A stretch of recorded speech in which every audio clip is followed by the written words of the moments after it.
Right. So we're always going to go with, if you do not label your specimen, somebody from the lab is going to call me pissed off. The patient's going to be pissed off because now they got to be redrawn, right? Yep. So we're always making sure that our stuff is labeled correctly. We know what goes on a label, so that's something that you guys, it should be simple for you to understand. Now, in addition to, if we are going to do a urinalysis or a urine specimen, we need to specify what on there.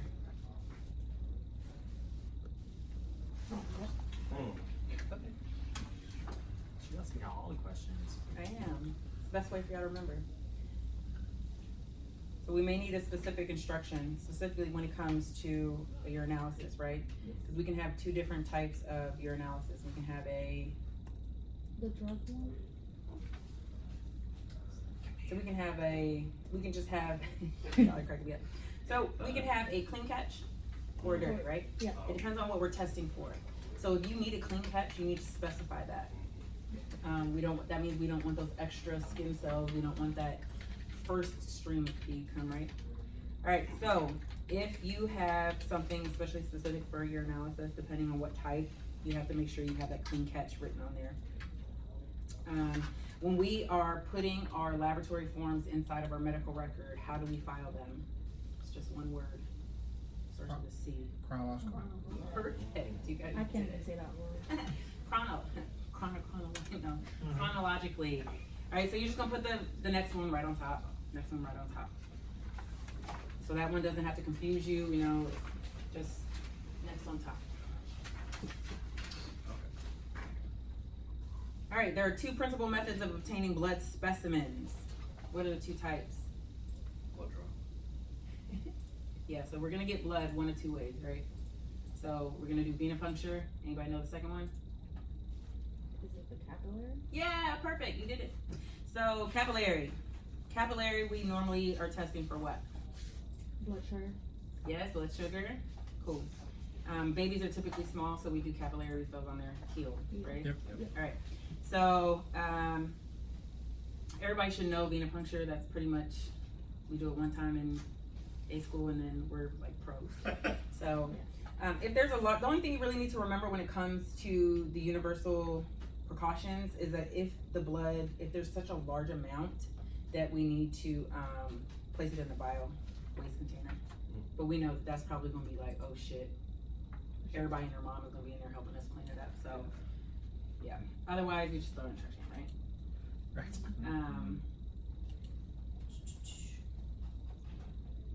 All right, to perform the finger puncture, what is it called that we use? The blood, Wait, what? or what's the tool called? I don't know what it's called. I know the brand. I just forget it. Brand name. A lancet. So we're gonna use the lancet, and you wanna go with the outermost side of the finger. We normally use your middle finger or ring finger, okay? We don't wanna go straight in. What would we hit? Nerve. Or the bone, right? We don't wanna do that, obviously. We wanna try to get away from the fingerprint as much as possible because we won't get a good pool of blood. It'll start to drip and it's not what we want, right? When you first prick the finger, are we gonna collect that first drop of blood? No, you No. wipe it away. We wanna wipe it away. Perfect.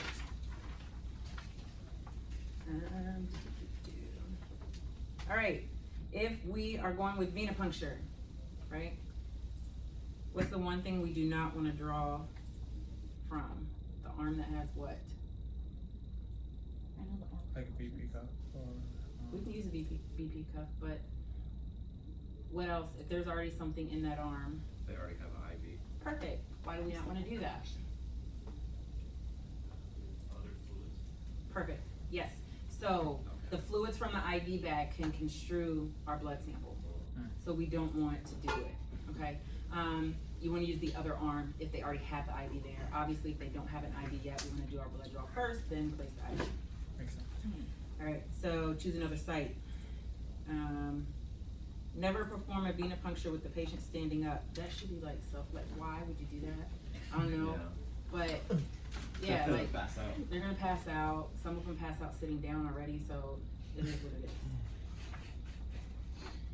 We're gonna apply a tourniquet to do our venipuncture. How far up the arm? 2 to 4 inches. 3 to 4 inches. We can use a VP cuff if we do not have a tourniquet. Okay. Use what you got. All right, so we're gonna anchor our free hand, placing it a minimum of what below the site? How far below the site? Inch to 2 inches. Okay, inch to 2 inches. If you picture it in your mind, you doing the venipuncture, you can see that it's gonna be about 1 to 2 inches in your brain. 3 to 4 seems ridiculous. Like, why are you way down there by the wrist? Yeah. Right? That makes sense. Okay. You can remember the 3 to 4 above the elbow, because if you don't, then your tourniquet straps are like all in your way and shit. So you know that it's not 1 to 2, right? It's not gonna be way up here, so it's not 9 or 10. You gotta think when you're looking at your answers, does that even make sense? Visualize it in your head and be like, no, it doesn't. Let me pick the number that actually makes sense to me, right? And our bevel is gonna be what degrees? Between what 2 degrees? 1530. 1530. So you should be able to, again, picture it in your mind, right? Your hand is pretty much gonna be almost resting. You have it anchored, it's almost gonna be resting. So if it's resting, then we can't be 45, 90, right? That is, who does 90 on the blood? I don't know. I don't know. All right. Be surprised. Right, yeah, no. The tourniquet should be removed as soon as we see what? Flashback. Well, we're not really in flashback on the venipuncture, guys, but yes, when we first see blood flow, right? So into the tube. That's when we remove it. Flashbacks for And babies. we're not gonna leave the tourniquet on for more than what? A minute. 1 minute, which is crazy, because in A school, my instructor told me we could leave it on for a while. That was all he said, a while. So, just remove it, you know, like pop, and then most people don't realize you're not gonna get a great flow of blood back if you don't pop the tourniquet, right? Mhm. Pop it, it flows even faster. Your lavender top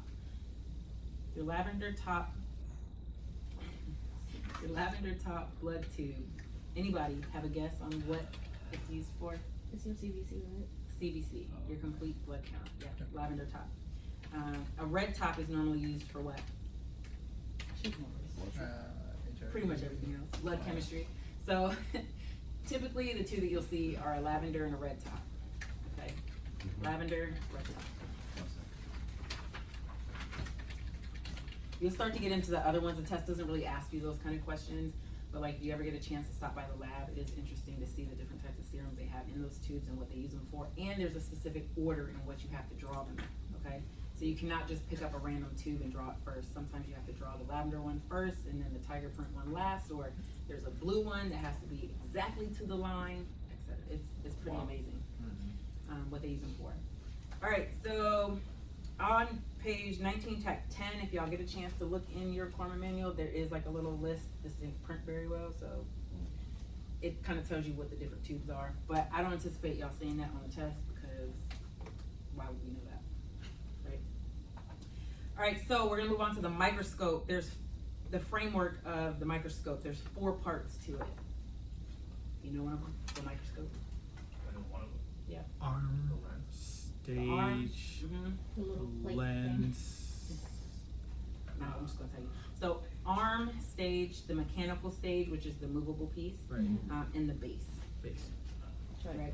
So think about a microscope. The arm is the part that you grab, like, and they tell you, oh, put your hand over the base, so carry it like this, right? Yeah. Okay. So then you're gonna have the stage, which doesn't move, and then you're gonna have the movable stage that goes back and forth. Okay.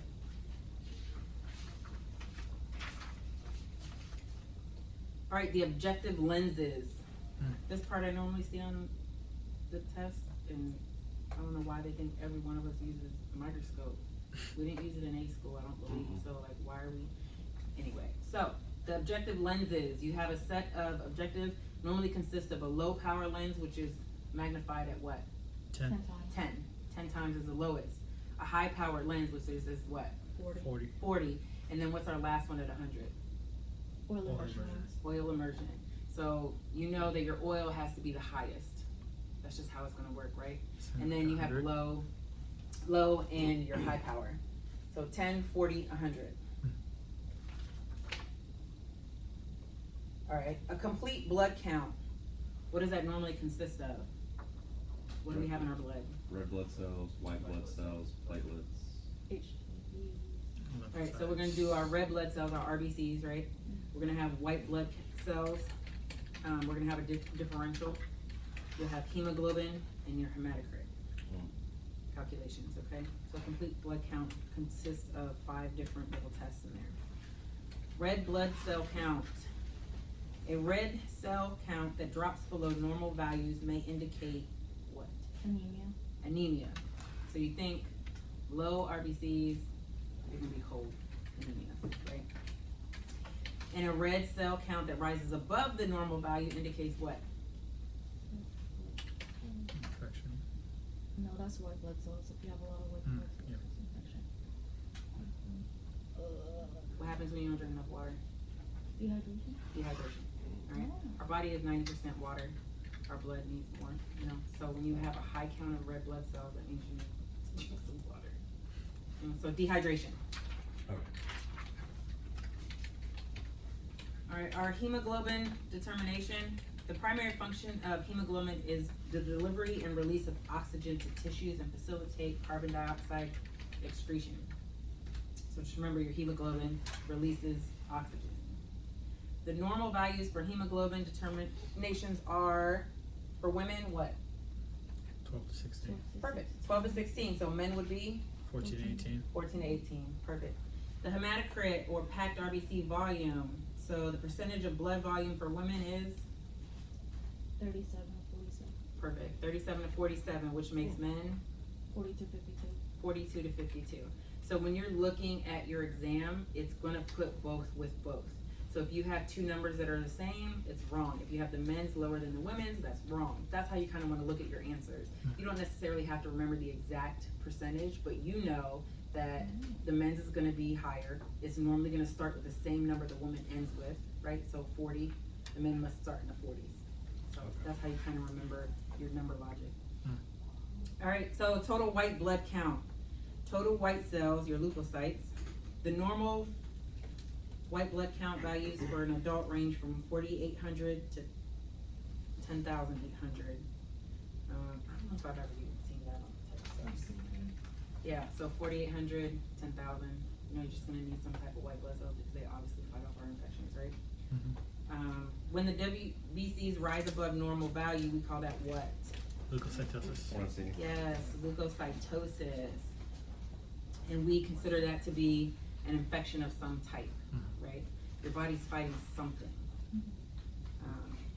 And then what about when you have a low white cell count? We call that Leukopenia. leukopenia. And what is that considered? What do you think might be happening?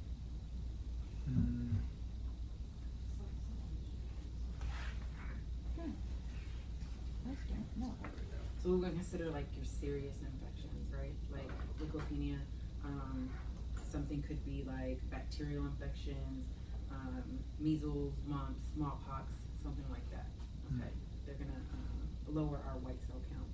There's 5 types of white cells. You know them? Neutrophils. Neutrophils. Basophil, and lymphocyte and monocyte. Yep, so we have neutrophils, eosinophils, basophils, lymphocytes, and monocytes. When you're looking on your test, there's 5 of them. They all start with a different letter. And I know that seems really basic, but when you start reading these tests, you're gonna see words that have the exact same letter in the front. You're gonna be like, oh man, which one is it? There's 5, they're all different. Remember that. 5 white cells, they're all different. They all do different things, so they all start with a different letter. Okay. Neutrophils, they account for the largest percentage of leukocytes. So your question could say, which white blood cell accounts for the largest percentage? Neutrophils. Let's go with neutrophils, right? That's the most. Eosinophils, their function is to destroy. Starts with the E, so we're going with evil. Right? Eosinophils, fighting danger. Basophils, a rise in basophils associated with inflammatory disorders. Okay? I don't know how you remember that one. Basophil. Inflammatory disorders. Lymphocytes, that's an immune response. Lymphocytes. An immune response to like a viral infection.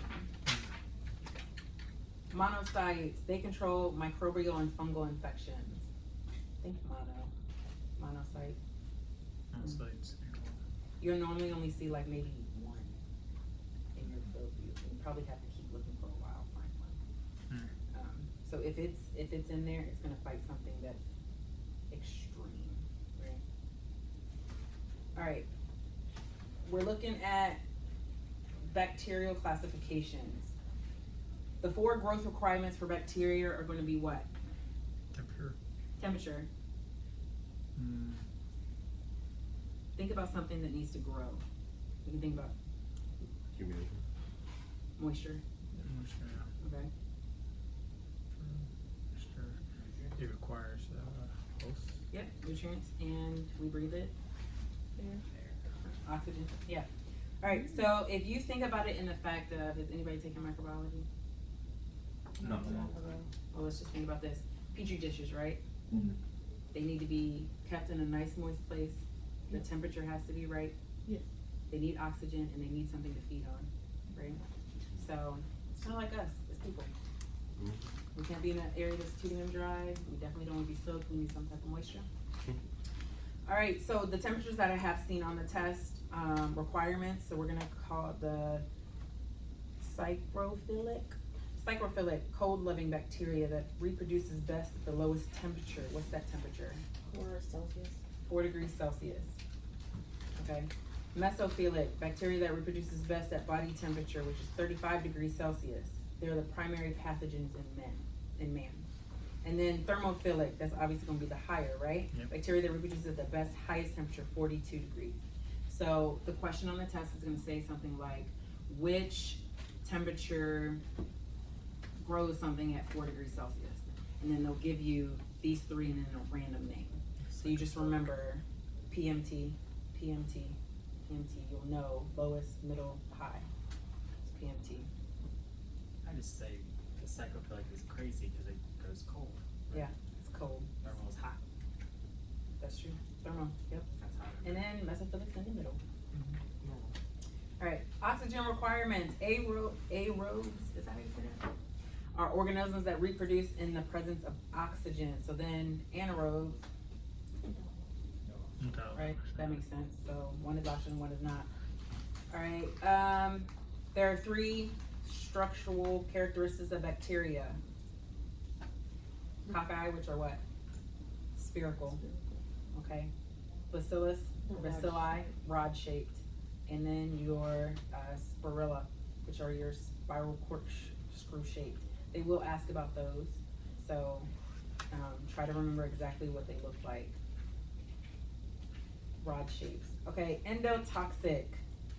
Those are your toxins produced. Endotoxics comprise a part of the cell wall, and they are the least potent. So if endotoxins with our endo means pretty much inside, they're the less potent. What about exotoxins then? On the outside. They're highly poisonous, and there's the one that are going to cause septic shock. Okay, just think X. Your X is probably toxic. Oh. Okay. Endo within. I love myself. They're not as bad. Exotoxin. We got to get out of here, right? Gram-positive, gram-negative bacteria. So, primary crystal violet stains. Grandpa's. Right. So, gram-positive is our crystal violet. So then our gram-negative are what? Pink. Pink. Okay. So if you think about it, positive, we're more saturated. We're going to be darker. Okay. Negative is going to be very light. Remember that one.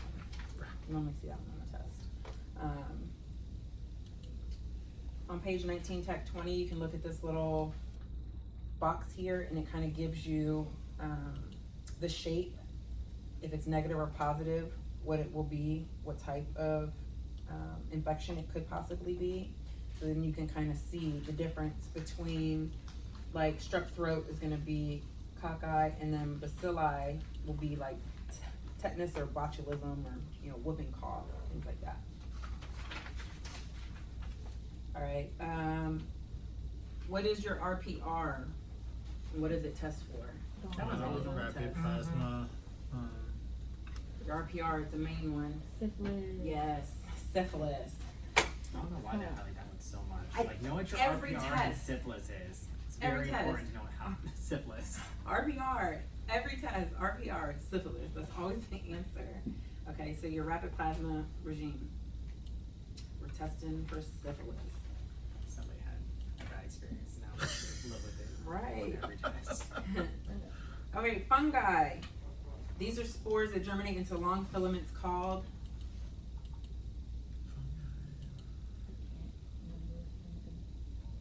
thought someone said it. No? Hyphae. Sure. Okay. Hyphae. Common superficial infections of the skin caused by fungi are, there's two types, especially when we see them. We wear boots all day long. Some people don't wear shower shoes. Athlete's foot is fungal. You will see a lot of patients come in and be like, oh, I put this on it. Well, that was wrong because this is a fungus, so now you're just feeding it. Don't put steroids on your fungus. That's gross. The other is ringworm. I will tell you, ringworm looks so cool. When you turn the black light on, it's just like, whoo, lights up like a Christmas tree. All right, so to test for fungus, what do we use? It's a special, like, I forget what it's called, right? Our KOH, right? K stands for chemistry, potassium.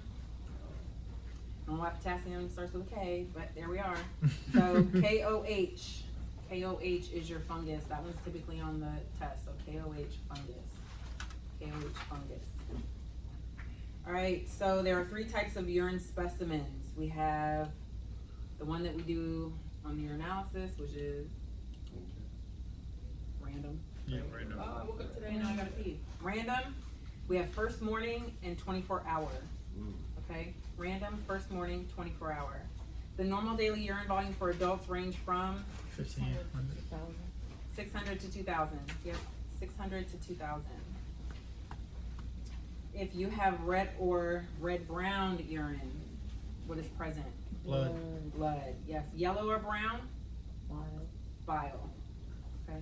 Olive green to brown? Phenols. Yes. And dark orange UTR. or peridium, right? You know they're probably on peridium. And let's see, specific gravity. This is always on the test. What are the normal ranges? 1.015 to 1.03. Yep.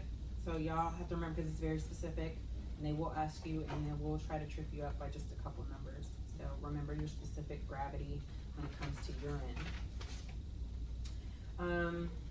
And then to measure the specific gravity, we use an index refractometer. Never used one, never seen one. That's what we use. All right, critical results. White blood cell counts above what number indicate an acute infection? 50,000. Yes, so it's ridiculous. It's like 5 times the normal amount, okay? So you know there's gonna be infection. Hemoglobin concentration below 7 indicates severe anemia that may require a transfusion. So lucky number 7. If we go below that, we got problems. Glucose and ketones in your urine strip indicate what? Uncontrolled diabetes. Uncontrolled diabetes, okay? Glucose, that should tell us right away, Yep. sugar. All right. The walking blood bank. So this is typically a question too. The walking blood bank is necessary during a mass casualty situation, okay? A minimum of what % of your ship's company is required to be enrolled in the walking blood bank? 10%. 10%. 10% at all times must be available in the walking blood bank. Okay, 10%. And then the things that we normally test right when you come in, G6PD, sickle cell, your blood type, and DNA. Okay, if you think about what you got tested for, so obviously we need to know, do you need to wear the belt at boot camp? G6PD, sickle cell, your blood type, and DNA. And that's pretty much for lab. This stuff doesn't change much from your last test to this test, so it's pretty much gonna ask the exact same things. And then I got a few. Oh yeah, we got one. Okay, so now we're gonna go over chapter 20, which is emergency rescue. This is basically supplies. This is stuff that you guys should already kind of know. I mean, this stuff doesn't change like ever. It's just the same shit everywhere. All right. What do we carry with our Marine Corps units? Does everybody know what it's called? Our Unit 1 bag, right? Oh. Or your modular lightweight load carrying equipment. MOLLE. Did you carry one? No, me neither. So, me neither. Wow. A dressing is your sterile pad or compress, right? Yes. Dressing. You'd be surprised how these questions can be so basic that they try to trip you up. So just don't overthink it.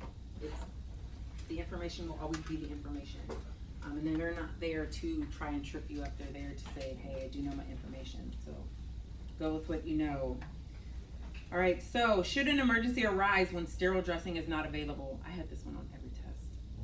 What can we use in place? Yeah. The wrap. Yes. Anything clean. Okay, that's gonna be the answer, and it's gonna look like the most. Oh, I wouldn't pick that. Pick that, okay? Because it's the cleanest. It's just a clean cloth. Whatever we have available, handkerchief, towel, shirt. If we don't have anything that's sterile, like yes, I think some of the answers are like, oh, a plastic bag. No, just take the shirt and cover the person up, right? Do what we got. The most common types of bandages are there's two. Roller, triangle. Those are typical, that's what we always do. Think about if you hurt your ankle, what am I going with? I'm gonna roll it, right? If it's my armpit, we're gonna use a triangle. We're just gonna, think about it. Sit there, you have time during your test to sit and visualize what would I do, right? If we are bandaging an extremity, what do we need to leave exposed? Fingers or toes, right? We're never gonna cover those up. Think about when somebody puts on a cast, toes are out, fingers are out. We're always gonna do that. What does it help us with? Circulation, right? We do capiillary refill. We're gonna figure out their toes are blue. It's too damn tight. Okay. The spike up bandage we use for what body parts?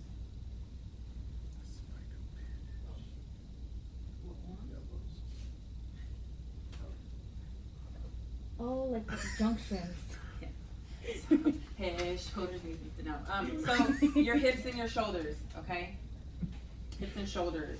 Okay. The spica or figure 8 can also be used like around your elbow. So things that we need to be able to manipulate. There you go. The roller bandage we use for like hands and wrists, things like that. What else? 4-tailed bandage.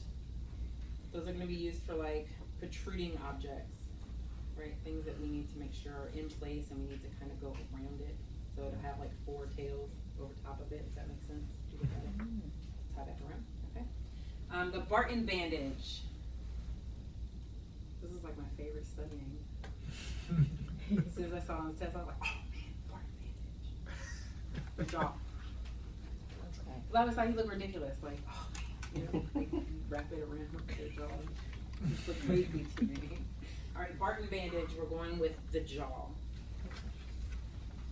Triangular bandages, they're usually made of what type of material?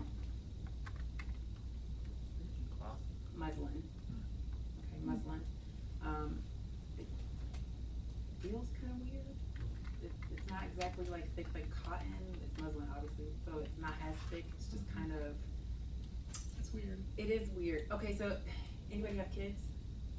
No? Yeah. Okay, so the really, really thin, like, blankets that you use, they're like super thin. Almost like curtain. You know curtains? They're like that, like the kind you can see through, not the dark out ones. The ones you can see, that's what they kind of feels like. Okay, so muslin, think of like, ooh, a curtain. And that's what we use our triangular bandage. Muslin. The cravat bandage. Anybody know what it is? Cravat. Super simple. We're just gonna take our triangular bandage and, fold it. Like we do with your bandanas, Right. you put it around your forehead. Cravat, okay?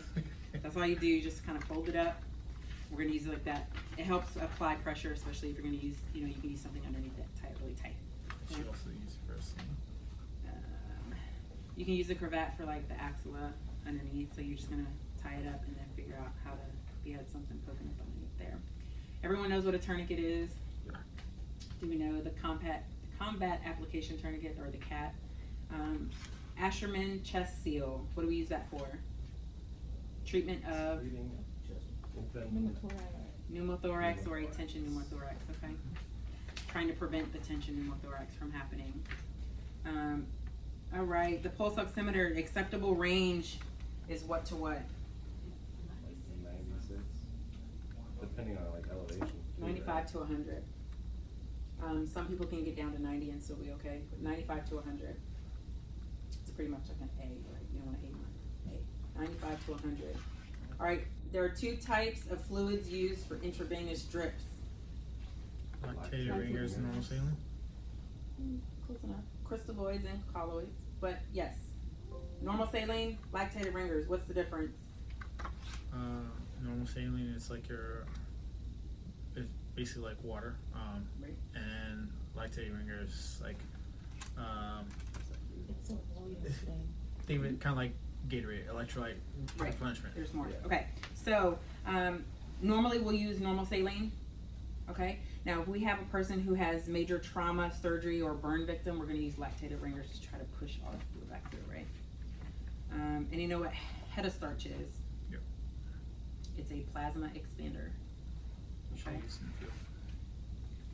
Anybody know what an IO device is? Yeah. Interosseous, which means what? Goes through the bone. Fast one. Goes to the bone, and we're going to place our fluids into our bone marrow. Okay. If you've never had a chance to do it, has everybody been to TCCC and got a chance to like? I've done one I did it operation on a before. mannequin. It's Yeah. pretty cool. It is pretty cool. It's pretty cool. Like the force needed is insane. All right.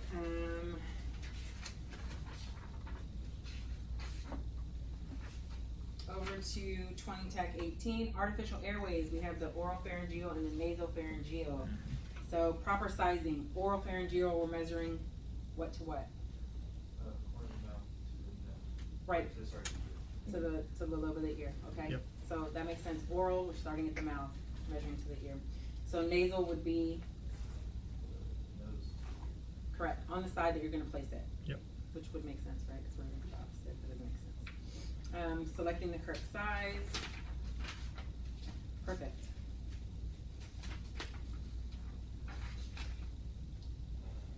All right, so phases of rescue operations. The first phase is to remove lightly pinned casualties.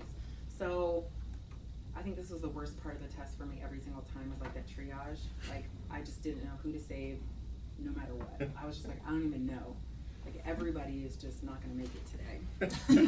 Because I was so confused. All right, so phases of rescue operations. This is considering like an explosion or ship, something like that, okay? So the first phase is to remove lightly pinned casualties, those that we just need to move a couple boxes or like, hey, you okay? The second phase, we're removing those casualties who are trapped in more difficult circumstances, but they can still be rescued with a minimal amount of time. Who were kind of like, hey, I'm sorry, but I'll come back for you when I can. Are the third phase, those are the people who need extraction. Like, they're probably difficult and time consuming, taking a lot of time. Fourth phase is what? There's only 4 phases, so. Dead folks, right? Yep. We'll worry about them when we come back. The best medicine on any battlefield is fire superiority. Yep. Okay, that's normally a question on there too. As corpsmen, we want to what? We want to save lives, right? Yep. That's in our brain. First is save the patient, but it's not. It's going to be fire superiority. Absolutely. We can't save them if we're still being shot at. If you came upon an electrical contact, right? You see a patient and they have electrical wiring on there. What are we going to do first? Secure the power. Yes, if we can find and shut off the power, that is what we're going to do first. Yep. If we cannot, what type of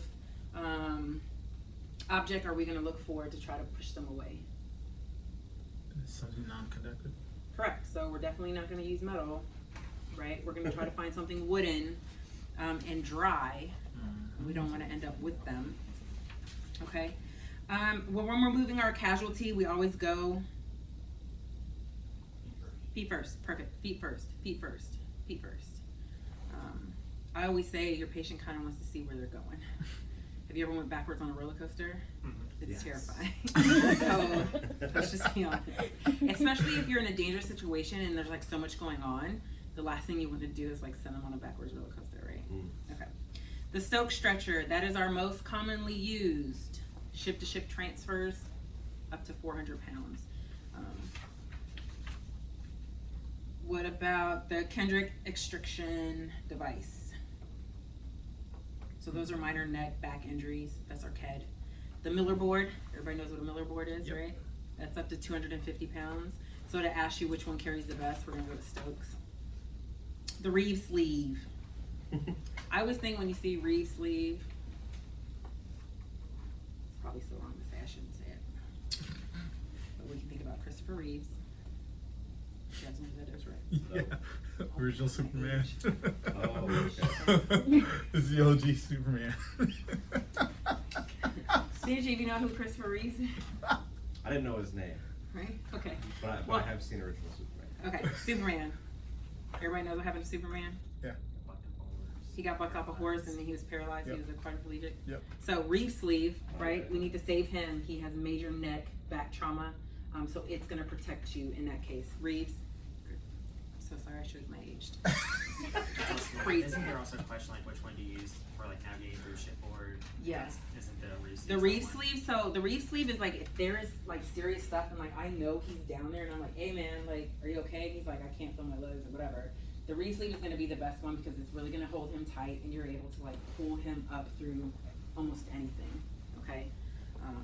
That's gonna be the best way. What carry is the easiest way to carry a casualty? I don't know why they think this is the easiest, but okay. Like Parkinson? A fireman carry, Yeah. okay? That's what, hey, not what we do, it's what the book says, okay? Fireman carry. We don't work with children, right? I remember trying to pick up something. I was like, we are not going to make it. Yeah, come on, because you are heavy. But I'm assuming that if we're in this situation, the adrenaline, it just probably is the easiest, right? We're just going to throw them on our Well, back. it also keeps one arm like free as you're holding one arm and one No. leg. Yeah, I'm Just saying, like I'm just going to be like Rambo. dragging by the foot. Like, so fireman carry, easiest way to carry a casualty. Just think firemen are the first ones in to rescue, right? So fireman carry is gonna be it. All right, so if you have two rescuers, the easiest one is the chair carry. Yeah. You're just gonna like, take it, you know. Support bag, have one Think leg about each. the easiest way is like if you were walking up on somebody and they need to be removed, like you each take an arm and just like carry them out the door, right? Mhm. That's gonna be the easiest way. All right, we're almost done, guys. Like 2 more pages. Aircraft design for medevac. This part always kicked my butt because I'm just a quad zero short foreman. Like what? All right. So for your medevac, the UH Tech 1V, you have to know what each of these. Yeah. So UH 1V, we need to know that the standard configuration is 3 liters, 4 ambulatory. The max is 6 liters, 9 ambulatory. And there are how many Red Cross markings? 2? 4. Okay? 4. Your UH-1V, 4 Red Cross markings. Your UH-60 Alpha, the standard is 4 liters, 1 ambulatory. And it has how many markings? 5. All right, so now you can tell, like when you see your UH-1, we have 4 markings. If we go up to UH-60, we have 5 markings, okay? And then our CH-47, that's our largest, 16 ambulatory, 12 litters. How many Red Cross markings? None. So the more it can carry, no markings, okay? Getting up out of there. It has no markings whatsoever. Care under fire. Care under fire. This is commonly viewed as the placement of a tourniquet. Okay, so care under fire, our first things that we can do that we should only be doing is what? If we see somebody, Control bleeding. control bleeding. That's about all we can do. So if we can place a tourniquet, that's about all we're gonna have to do. We're also gonna tell our patient to do what? Move himself to Or stay Way still. himself. You need to stay as low as possible. Do not move. Do not give them the sensation that you're still alive. Like, I will move you when I can, right? Yep. Just stay where you're at. Tactical field care. The threat is reduced or resolved, but the patient is still in a tactically unstable environment. Okay? So we're focusing on safely keeping our patient safe. Like, hey, we can't move right now. Stay still. Bro, don't move. Tactical evaluation care. That's going to be our our Tacavac or Casevac is the same way, and that's when we're able to finally move our patients to the appropriate facilities. Yep. Okay, so you have to kind of remember care under fire, tactical field care, and then our evacuation.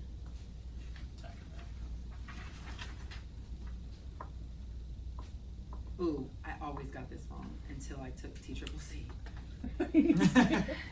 At a minimum, transmit lines 1 through blank during your contact for evacuation. 1 through 9. It's like 1 through 7.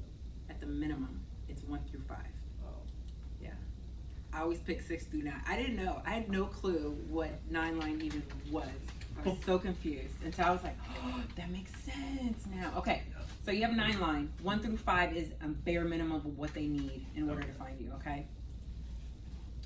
9 line, 1 through 5. If you look at 20 Tech 37, it'll tell you what they each mean. So line 1 is the location of the pickup site. Yep. Obviously, right? We need to know. 2, the radio frequency call signal, call sign, something like that, right? Number 3 is the number of patients by precedence. So they need to know exactly what we have going on. Urgent surgical, priority, routine, convenience. Number 4 is the special equipment required. What do we need to pick up this patient? What do I need on board with me? And then 5 is the number of patients, litter and ambulatory, because remember they need to know what type of craft to be able to send to you. Yep. Okay, so 1 through 5 is the most important.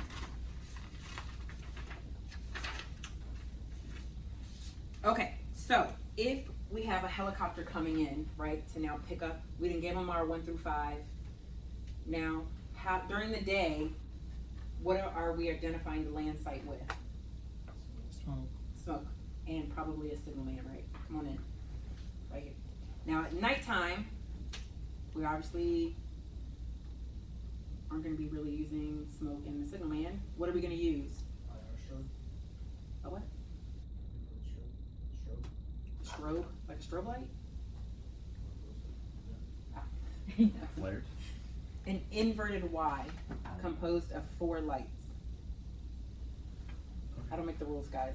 This is what the book says. We're going to use an inverted Y with 4 lights, That okay? makes sense. So in the dark, your question's going to be like that, okay?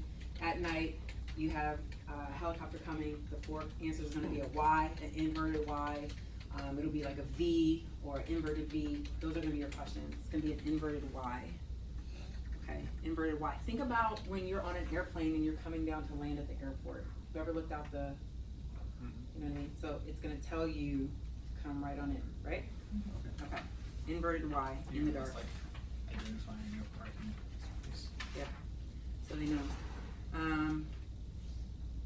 On the back is hazardous materials. That's 20 Tech 43. And it will tell you the label description. Explosives are solid orange. Non-flammables are green. Flammable liquids are red. Flammable solids are white and red stripes. Oxidizers and peroxides are solid yellow. Poisons and biohazards are solid white. Radioactive, I think everybody knows the radioactive sign. Like you just see it and you're like, oh shit. Half white, half yellow with a black radiation symbol. They use it like in every cartoon, right? Corrosives are half white, half black, and then others are usually just white. Hazardous materials are identified by what shape? Think about when you're driving on the highway and you see a truck. They always have this diamond on the back and it has like 1 or 2 or all of them are filled, or it tells you how dangerous this truck in front of us is. It's no different. So we follow the Department of Transportation. It's a diamond. All right, so toxicity levels, the National Fire Protection Association. It has symbols in the squares. So now we're talking about that little square, right? So red indicates what? It's flammable. Right, flammable, red, fire, right? Yellow indicates reactivity, okay? White indicates any special hazard. So if you see white, I feel like maybe they don't know. And then blue indicates what? Health hazards. Health hazards, right? Blue. There are 4 levels to hazard. 4 levels. So 0 would mean ain't no hazard. threat, right? Whatever, it's fine. 1, slightly hazard, and we just keep going up. So that should be kind of easy. We know we get to 4, everybody's dead. Okay. So health hazard levels, there's 4. 1 being, might be a little bit of hazard. 4 meaning we are in trouble. The protection levels are A, B, C, D, and it goes the exact same way. A, we're okay. We probably just need to wear a regular uniform. D, we need to be like in full, like we need, call the hazmat team here. Okay? You see a little marshmallow men come in, like we got problems. All right, and then the last thing is the management versus the site control is divided up into 3 sections. We have these 3 sections if we had some type of hazard happen. So the inclusion zone, that's our hot zone, right? Which means this is the place where what happened? Yeah, so this is where the contamination is. That's our hot zone. And then your warm zone is going to be the contamination reduction area. That's our transition place where we're transitioning our people from. And then the support zone, that's going to be where like your admin people are and things like that. Okay, so you have your hot zone, exactly where it took place. You have your warm zone, which is like our transition area. We're going to clean them off as best we can. And then you have your support zone where people are doing admin work. All right, so decontamination, that's pretty simple. We're going to try to flush as much as we can. We're going to try to get everything off of them if we can. And then how long do we flush the skin for? At least 20 minutes. There's me flushing. We can use towels and rags to wipe them off if it's like a dry dust or something. Okay, we don't want to. And then the last thing we're going to do is we have a hazmat person. We need to give them supplemental oxygen. What liters per minute? I'll tell you, 4 to 6. 4 to 6 liters per minute of supplemental oxygen. Okay. I know it's pretty quick. If you get an opportunity to look over it, kind of just look over it one more time. But most of these things you guys know. You just have to take a second, sit and think about what would I do, right? I know this answer. You don't have to try to confuse yourself. The chiefs, senior chiefs, and master chiefs are not trying to like trick you. So if you take the time, do process of elimination. My suggestion is you go through your test, you read each question. If you don't know it right off the bat, skip it and come back to it later. Okay? Do that continuously. Go through your whole test, answer everything you do know, because 9 times out of 10, the answer is somewhere else in that book. Okay? So go through it. The second time through, you can spend a little bit more time. The third time through, you're like, hey, this is like eeny, meeny, miny, mo at that point. Okay? Yeah. That's all I got. Cool. Thank you so much. I'm available. I work down here. Do you guys know where they take pictures at? In the tower? No. Okay. So I'm in the basement. If you come towards the big seal, make a left. I'm all the way at the end. I like that you're in the basement. Yeah, I'm in the basement, okay? They said no light for you. We don't get no windows. It's creepy. It is. So yeah, that's where I'm at. You guys see me around. I'm here. Thank you. Good luck with your tests and everything. Thank you. You guys can do it. I'm hoping to see everybody's name, right? Listen, you too. Me too. Yeah. Alrighty, y'all have a good one. You too, Sean. Here, I'll leave these here in case anybody wants them or needs them. Thank you. Cool. Thank you. You have everything? I do. Have a good one, Beth. Bye. All right, senior. Y'all need a Solid. break, or y'all doing adult breaks, or which one of the? You need a break? Ahead. All right. Take a few minutes. Go potty. Sorry. Can't pick And up then, my leg.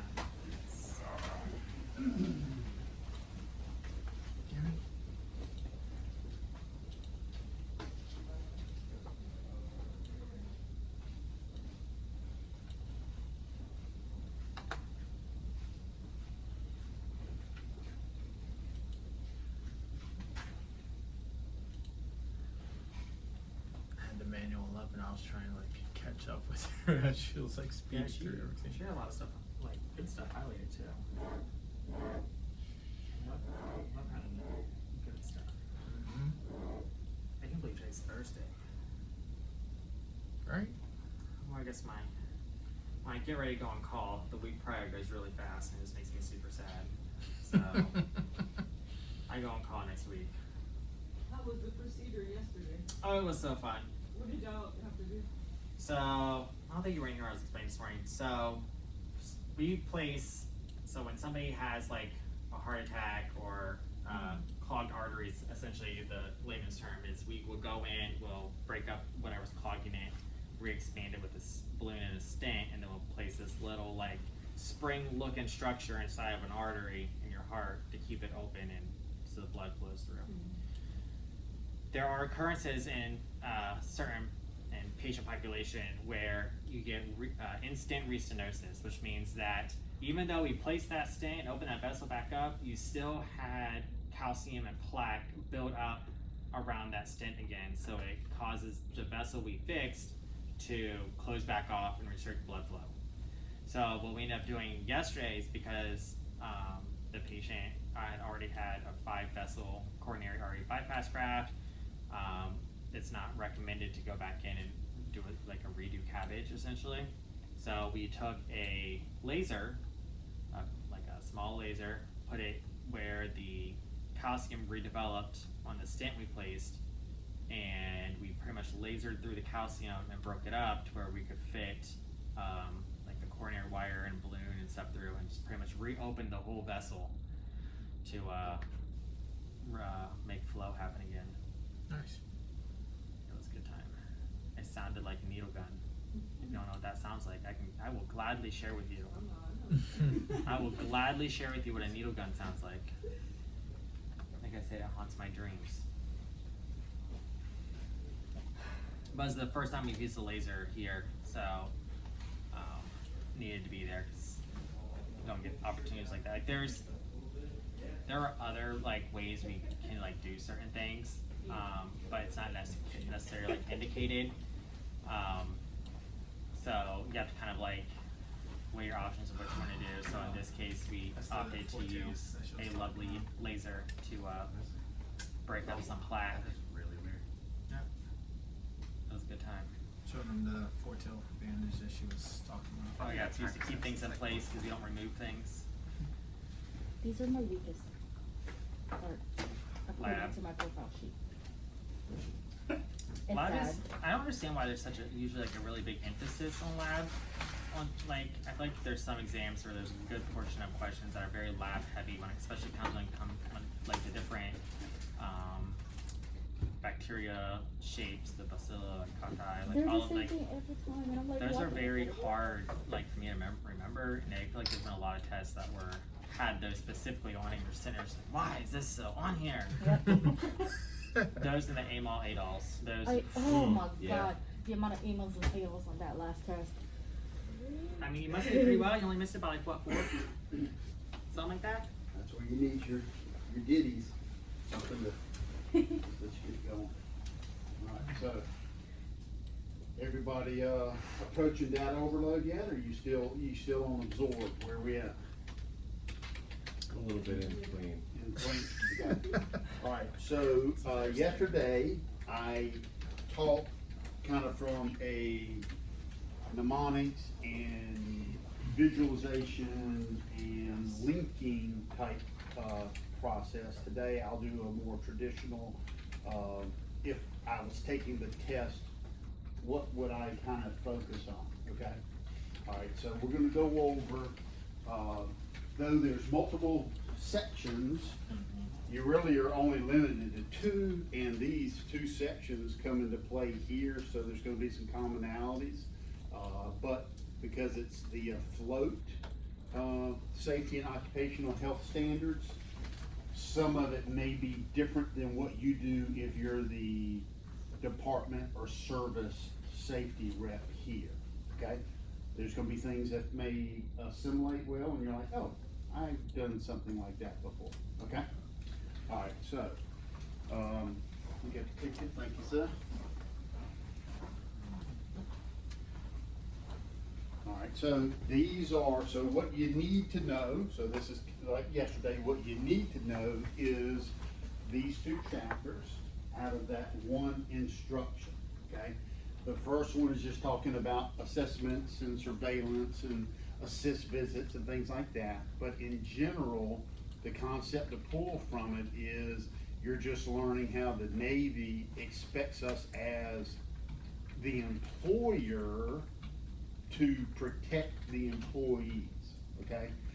So we identify hazards and conditions, things that you may think about op health here really goes more into really industrial hygiene realm, so that's what we'll get into. And then with heat stress, we hear heat stress because we always talk about flag conditions and physical fitness, but when we're talking about it from an industrial hygiene perspective, we're thinking about a worker. Yes, we're a staff member and black flag means that we could hurt ourselves, but if it was our job to work in a space that's perpetually hot, that's what this concept is really helping us with, is understanding the NAEDS guidance. So governing instruction is the 5100.19 Foxtrot. From a test-taking perspective, if you know all your SSIC codes, when you hear about, safety and things like that, you could, and because it's an op-nav instruction, you could be confused and think it would be a 3000 series. Because if they ask a question about what is the afloat Navy safety and occupational standard instruction, and they give you choices, I can guarantee you, they're gonna literally put a 3000 series. So when I say a 3000 series, just means it starts with, it's in that range because it's an operational component or operational topic. So SSIC codes are things y'all are familiar with. Am I throwing out too much, or do I need to say more? We went over it earlier. Okay, so you know what I'm saying. So like if it's military personnel, it's your 1000 series. If it's communication, telephonic things, it's 2000. 3000 is your operations or logistics. So that's where, if you're sitting down to take the test, you can kind of actually cheat a little bit. Also, things that maybe help you on the test, and it may have come up if you're talking, if anybody's giving you some administrative information or in your experience, any number that you see that has a period in it is already gonna be an instruction or a policy. Anything that has a slash is gonna be a form number. That may be something that y'all aware of, but once again, today I'm presenting from hey, if I was sitting and taking the test, what are the things that help me know an answer or rule out choices? So instead of guessing from 4, I'm guessing from 3 or maybe guessing from 2. Okay? Now, when we're talking about surveillance and surveys and things along those lines, kind of what you're gonna see in this instruction is for a command, there's certain things that we would call in our realm best practices. Out on ships, it's gonna be zone inspections. They may be doing division in the spotlight. During division in the spotlight, you may see the captain, you may see the XO, you'll probably see the XO, and you'll see the command master chief. They're actually going and they're doing that zone inspection or highlighting that division. With the concept of, it's like if your supervisors are coming, more than likely, you're bringing a lot of experience that if something was missed, that within the team you find it. Here at Walter Reed, the equivalent is gonna be our GIMBA rounds. We have service area level GIMBAs, we have department level GIMBAs. I go out with directorate level GIMBAs, and even when I was upstairs last year, covering as a senior enlisted leader for Walter Reed, I was doing out with Colonel Barr a lot before he left, and we would go and we would do basically Walter Reed level GIMBAs where we would go and look at work centers. So that way, if you see me, I might go be in one spot where I'm looking at fire extinguishers, or I may be in somebody's supply room and I'm looking at expiration dates. But those are just spot checks that help us as we kind of go along. Now, if we were on a ship, because that's what this is talking about, we're looking at things that could cause a personnel casualty, meaning I could get hurt as a person, or it's a mechanical casualty that could stall the warship, okay? So those are gonna be things that are safety conditions, violations of standards, fire safety, and then here, if you're out, we look at infection control, we look at expert fire supplies and things along those lines. So if you're sitting down and taking the test, and it's asking about what are the things that are, if you were going and you were looking at these items in your division, what would this be? What type of an inspection, okay? But because it's a command level inspection, you're not an outside entity. It's gonna be some type of concept of a zone inspection or a, division in the spotlight type recognition. Now, if our bosses are coming to see us, well, actually, before we get to that one, during these inspections, each area, has their safety reps, but the ship has a safety officer.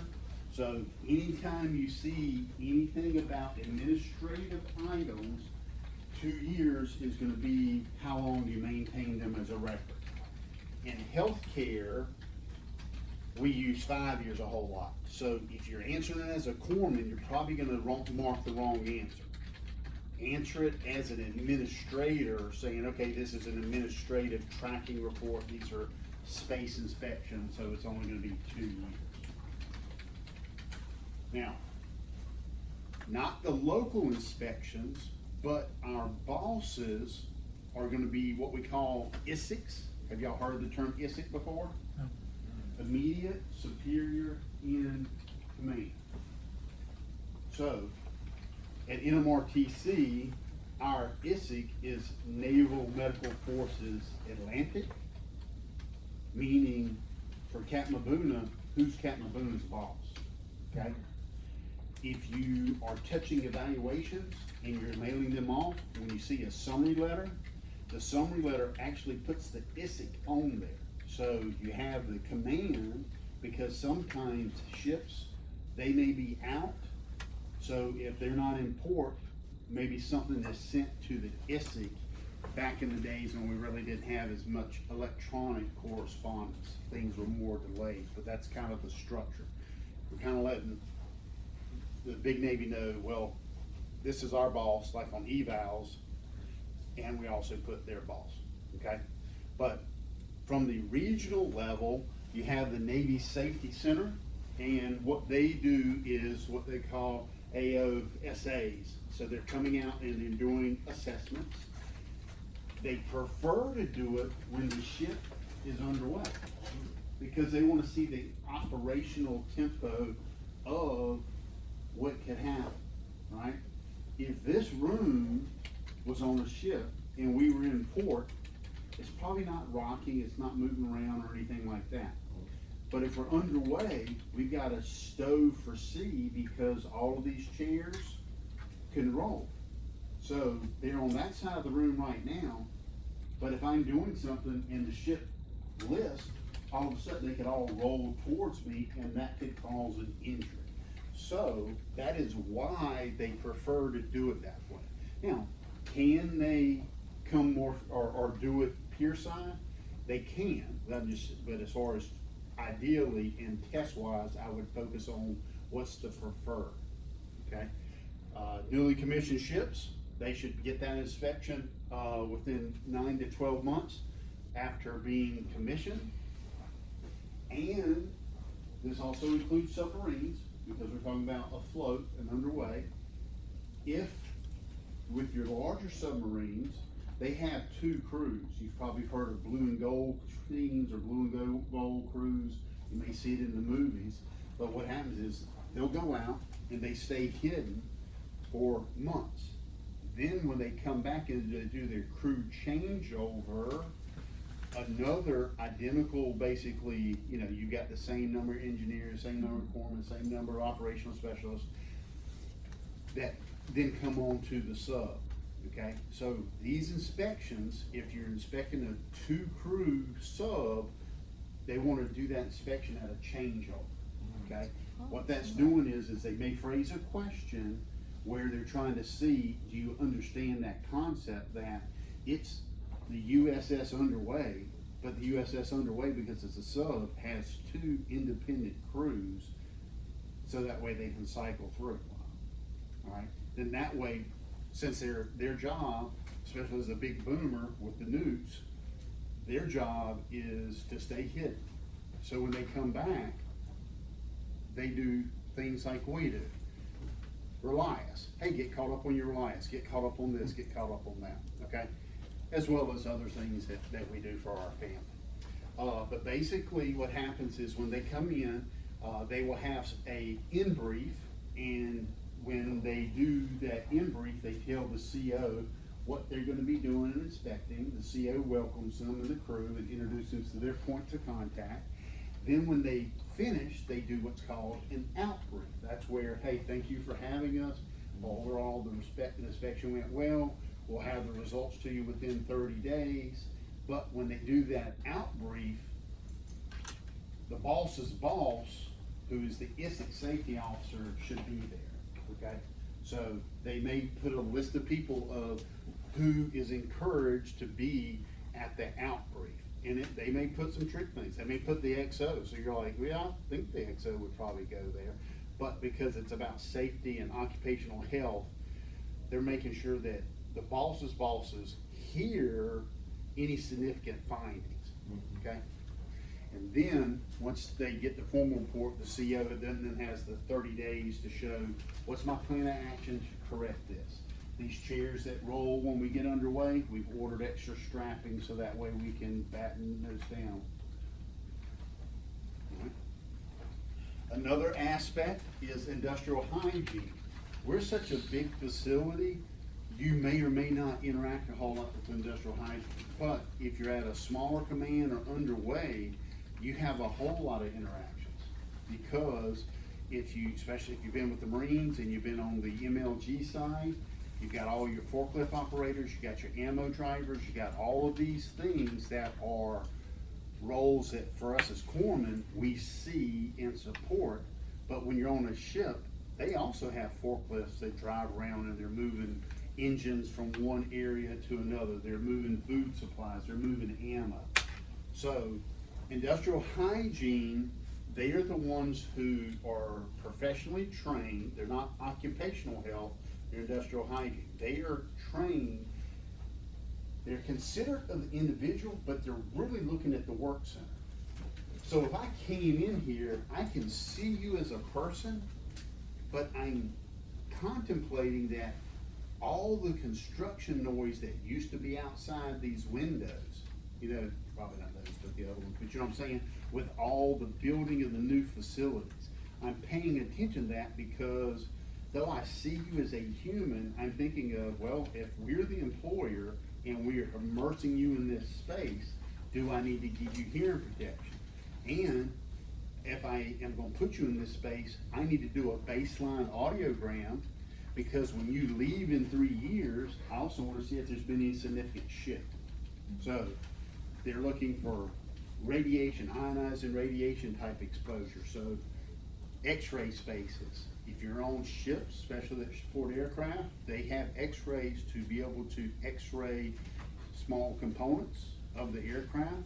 Large components would have to go back to a depot level.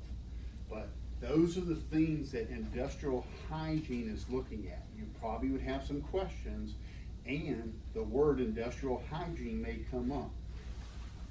Locally, you're thinking occupational health. I'm just saying they're two different professions, okay?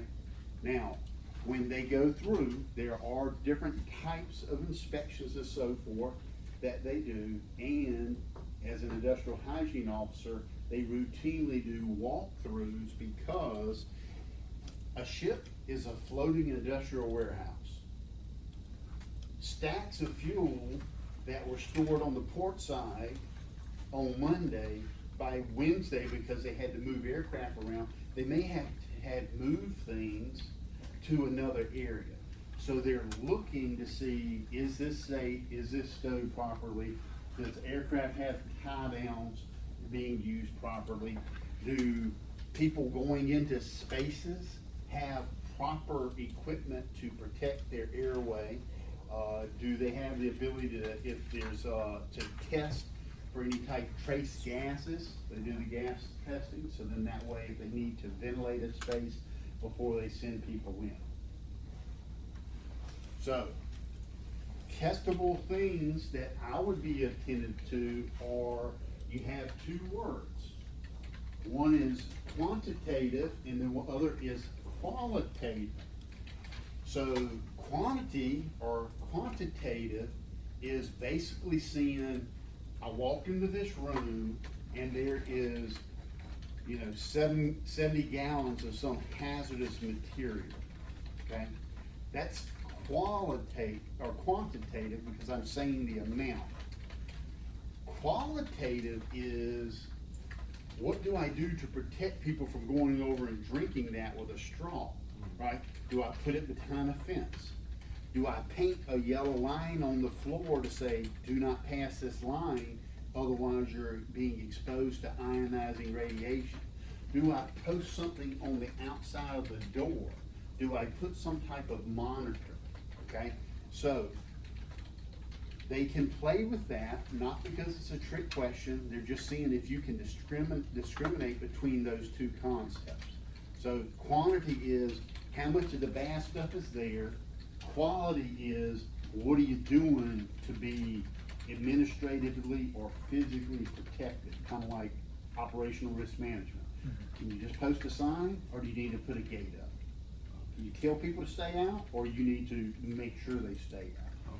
And that's gonna be based off of what the hazard is as well as who is there, right? Because if you're dealing with professionals who need access to that because they're running equipment, maybe they need access to those type items and they wear their gear.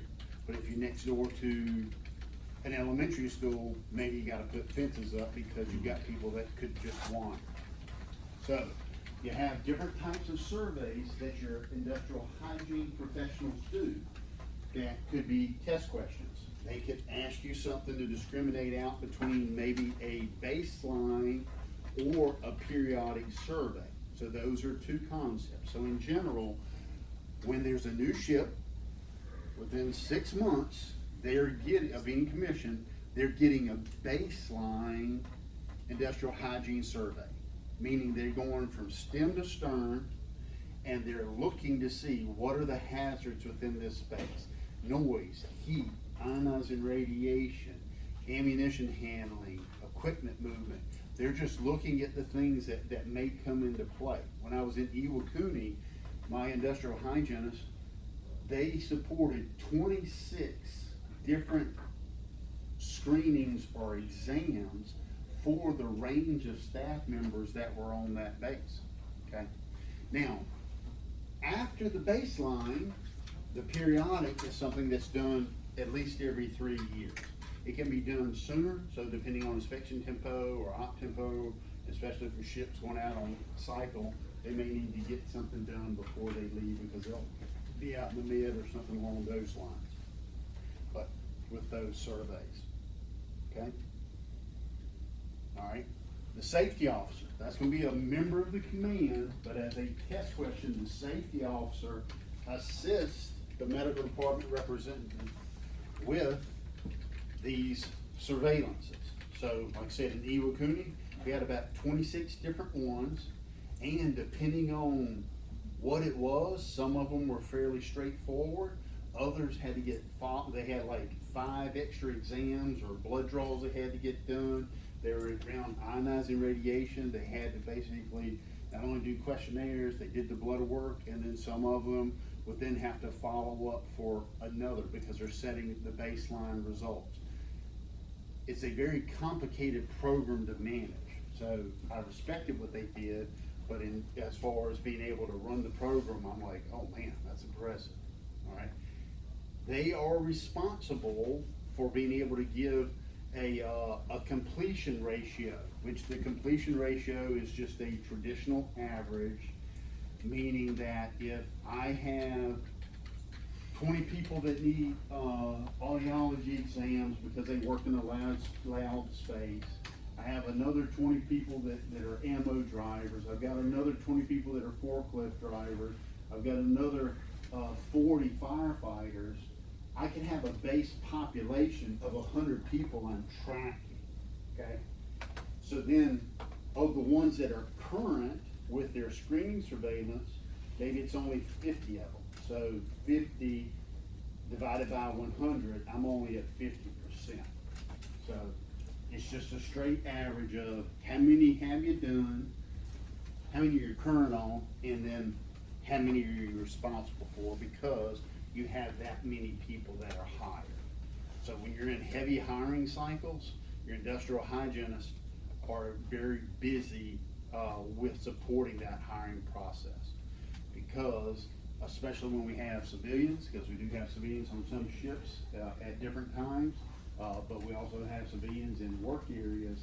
If something comes up and there's some type of workers' compensation case, it goes back to all these baselines that our industrial hygienists do, because we are required by federal law not to put people in places where we know we're going to shorten their life because they just got up one morning and went to work.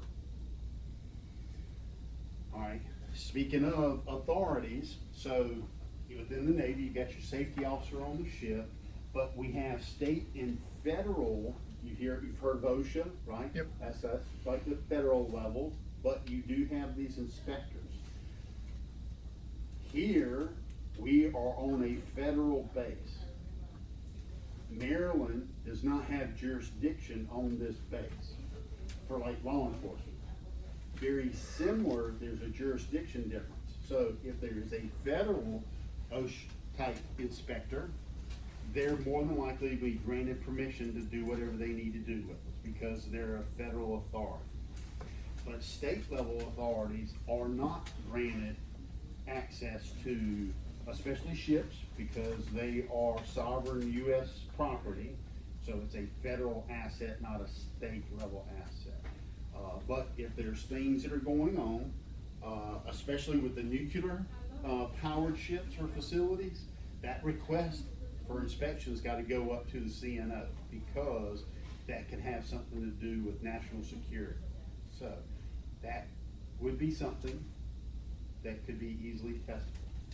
The other thing is there's anything dealing with ammo storage and movement, because it's a hazard evolution, the inspectors are not given access. Doesn't mean they can't then appeal that, but as far as initially, that is not a typical time that you're gonna run inspections, because if something bad went down, because it's already a high-risk situation, you're just putting more casualties into the hot zone.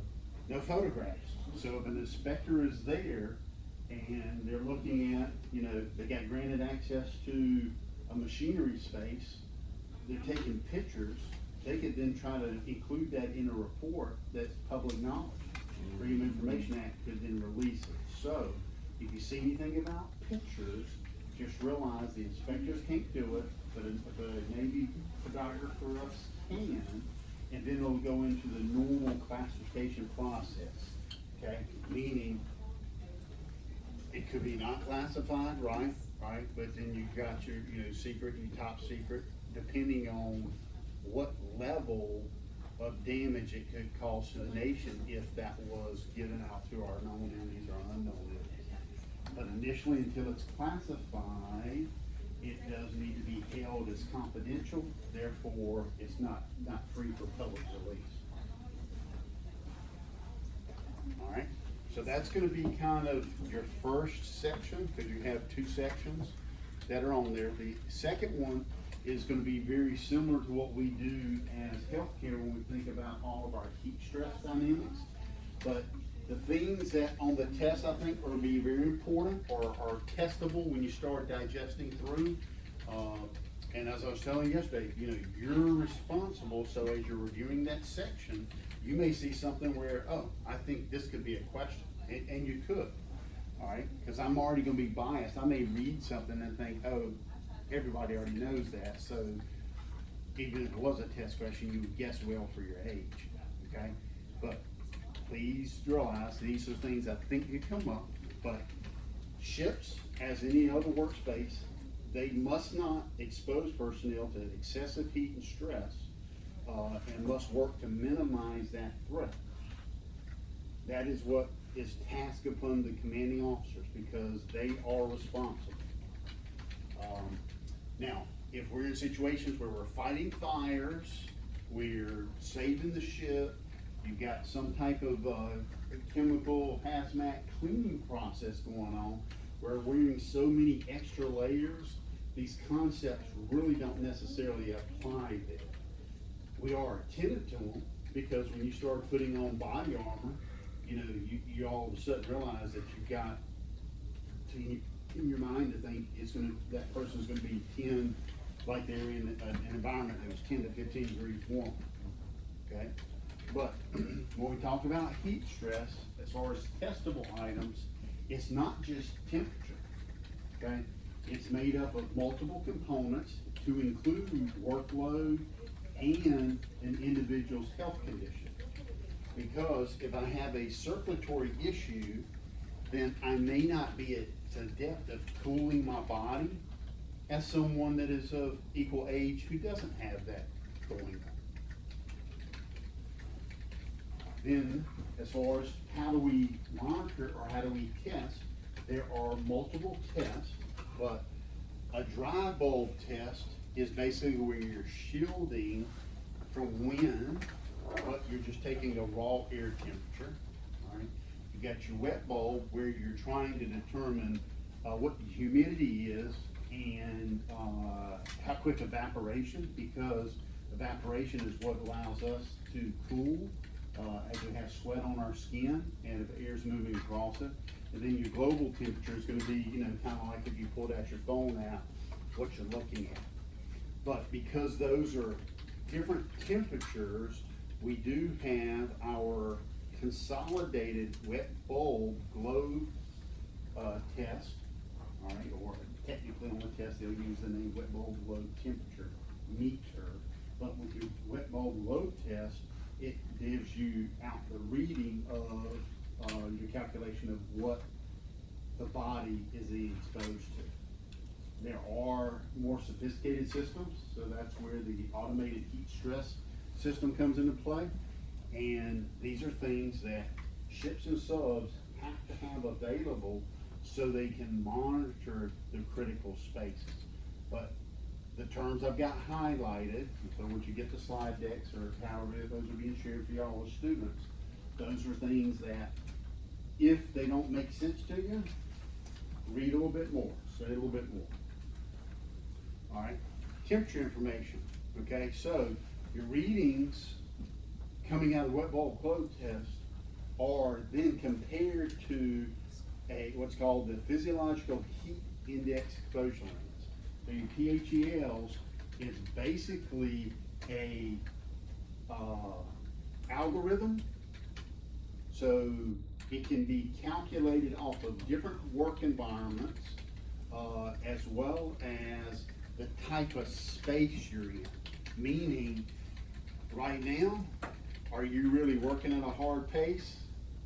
All right, so you have what's considered routine duty standing or watch standing, and then the other work tempo is gonna be, you're at like battle stations, okay?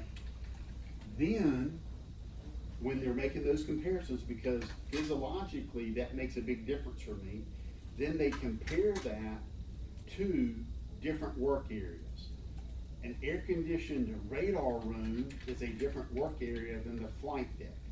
And that's where, while they have 6 different curves, you can go to the charts and you can find what the work center is and what the type of, how much someone's exerting themselves, and then you can look, and there's one chart that has got 6 curves for you, so you can then determine how long someone can stay in the space, okay?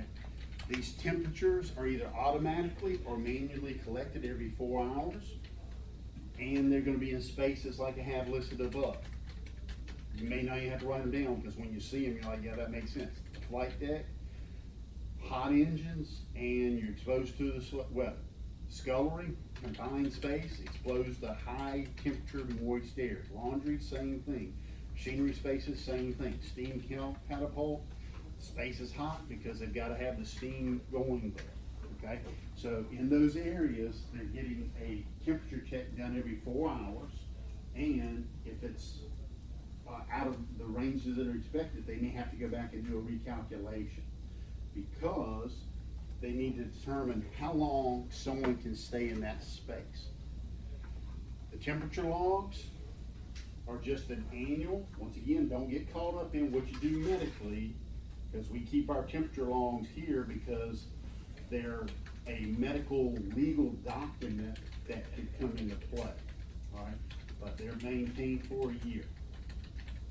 Now, when we're talking about these things, your test questions on the 2 or 3 portions of the role, the CO is always responsible.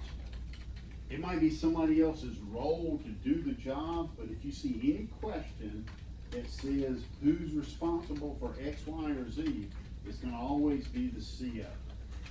And specifically, a ship or sub has to have at least 2 working, portable, and calibrated Whitwell globe test meters on board. So those are, from that, you can twist that and come up with a few test questions.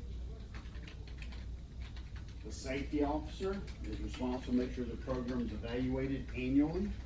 That's very similar to us in administrative areas where we review instructions each year to see, hey, did this get updated? Do we need to change this letter or number from 10 to 20?